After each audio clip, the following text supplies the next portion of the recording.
with Sleep TV. Alright, this is Austin Lee here at Big River Studio, Lewisburg, Tennessee. Started engineering 6-7 years ago. Started up in Nashville, went to Blackbird Studio for my schooling. After that, started working at Southern Ground Studios up in Nashville.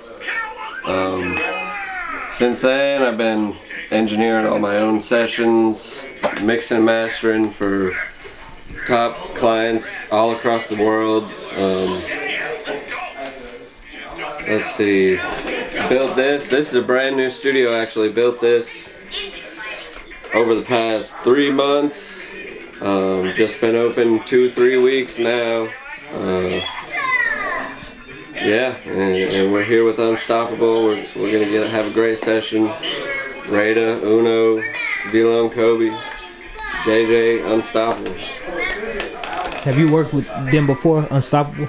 Oh yeah, many times. Everybody here I've worked with multiple times. Got a lot of tracks out with Raida, Kobe, and Uno. Go check out that Purple Heart, K9 Uno. Yes, sir. Alright, word. So you already got like experience though, right? Oh yeah, for sure. Yeah, I got my start up in Nashville doing the session industry. Worked with some of the biggest names and multiple genres all across the country, all across the world. Yeah, man. Yeah, we're out here working. Is engineering as hard as it seems, or is it easy? Like, really, it all comes down to how your ears. I mean, you know, a lot of people tell you this and that, tricks and everything, but really, it's what you hear. It ain't really about all the fancy equipment or the fancy, you know, speakers, everything, microphones, everything. It's about what you hear. I mean, so if you got the ear for it, you know, I feel like it's pretty easy, but you know, not everybody has that type of ear for it. Yeah, I think that's kind of like camera things. Like, it's really like, you don't, I mean, of course, like better equipment, like the same thing, right? It helps, of course, but absolutely. You can do like real good with just like a super small camera. Absolutely. Yeah, so I feel it. 100%. Yeah, I've actually had some experience in that world. Yeah, a lot of that's family yours members. right there.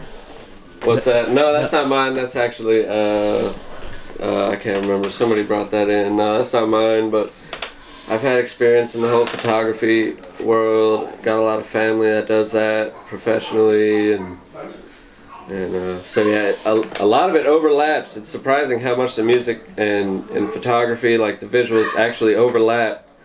You know, it's not totally different at all. There's a lot of similarities between the two. Well, do you mind explaining?